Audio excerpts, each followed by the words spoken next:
नमस्कार, मैं विनय कुमार गिरी अपने YouTube चैनल निर्मल सी भक्ति में एक बार पुनः आप सभी का स्वागत करता हूं। मित्रों, आज हम लोग चर्चा करने वाले हैं राजा तोंडमान के विषय में।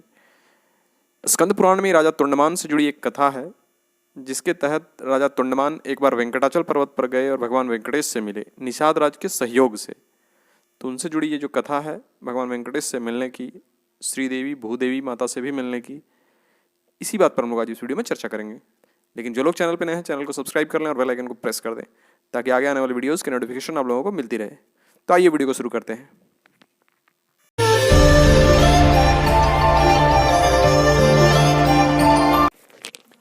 एक समय चंद्रवंश में तोंडमान नाम से प्रसिद्ध एक राजा हुए। वे बहुत वीर थे। उनके पिता का नाम सुवीर और माता का नाम नंदिनी था। बचपन में ही उनके हृदय में भगवान विष्णु की भक्ति प्रकट हो गई थी। वे बड़े बुद्धिमान, सुशील और पराक्रमी भी थे। युवा होने पर उन्होंने पांड्य नरेश की सुंदरी पुत्री पद्मा के साथ विवाह किया। बाद में उन्होंने अलग अलग देशों में आयोजित स्वयंवरों को जीतकर कई कन्याओं से भी विवाह किया और नारायणपुर में रहकर इस पृथ्वी पर देवराज इंद्र की भांति सुख भोगने लगे। एक दिन वे वेंकटाचल के समीप शिकार खेलने गए। स्वर्णमुखरी नदी को पार कर वे परम उत्तम ब्रह्मर्षि सुख के पास गए और उन्हें प्रणाम किया। फिर एक जगह उन्होंने रेणुका देवी को देखा, जो बांबी के आकार में खड़ी थीं। उन्हें भी प्रणाम कर वो आगे बढ़े। आगे उन्हें एक पंचरंगा तोता दिखाई दिया। उसे पकड़ने के लिए वे पीछे पीछे दौड़ने लगे। तोता श्रीनिवास का नाम रटता हुआ शीघ्र ही पर्वत के शिखर पर जा पहुंचा। राजा उसका पीछा करते करते श्यामाक वन में जा पहुंचे। वहां वन की रक्षा करने वाले निषाद को देखा। राजा को देख निषाद ने उनका स्वागत किया। तोंडमान ने पूछा, निषाद, इधर कोई पंचरंगा तोता आया है? वह श्रीनिवास का रट लगा रहा था।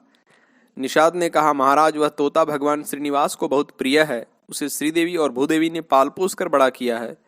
उस सुंदर सूक को कोई भी पकड़ नहीं सकता। फिर निषाद ने कहा, अब मैं भगवान की आराधना के लिए जाऊंगा। जब तक लौट कर ना आऊं, तब तक यहीं वृक्ष के नीचे विश्राम कीजिए। राजा ने कहा, मैं भी भगवान जनार्दन का दर्शन करने के लिए चलूंगा। प्रसन्न होकर निषाद ने मधुमिश्रित सांवा का भात आम के पत्ते के दोने में रख लिया और राजा को भी साथ लेकर वह भगवान के समीप गया। वहां निषाद ने स्वामी पुष्करणी के तट पर विल्व वृक्ष के नीचे विराजमान भगवान विष्णु का राजा को दर्शन कराया। भगवान के दोनों पार्श्वों में परम सुंदरी श्रीदेवी और भूदेवी विराज रही थीं। शंख, चक्र, खड्ग, गदा, सारंग, धनुष और बाण आदि आयुध मूर्तिमान होकर सब ओर से भगवान की सेवा में उपस्थित थे। इस प्रकार उन पुरुषोत्तम का दर्शन करके उन दोनों ने आनंद मग्न होकर उन्हें प्रणाम किया। निषाद ने मधुमिश्रित सांवा का भात भगवान को निवेदन किया। फिर राजा के साथ श्यामाक वन में अपनी पवित्र पर्णकुटी पर लौट आया। राजा एक रात उसकी कुटी में रहे और सवेरे उठकर अपनी सेना के साथ नगर की ओर लौटे। फिर देवी के वन में जाकर घोड़े से उतरे और रेणुका देवी का पूजन किया। देवी ने प्रसन्न हो उसे वर दिया, राजन, तुम्हारा राज्य निष्कंटक होगा, राजधानी तुम्हारे नाम से प्रसिद्ध होगी। मेरे समीप तुम दीर्घ काल तक राज्य करोगे और तुम्हारे ऊपर भगवान विष्णु का कृपा प्रसाद सदा बना रहेगा। फिर राजा ने शुक मुनि के आश्रम जाकर उनसे भी आशीर्वाद लिया और परम प्रसन्न हुए।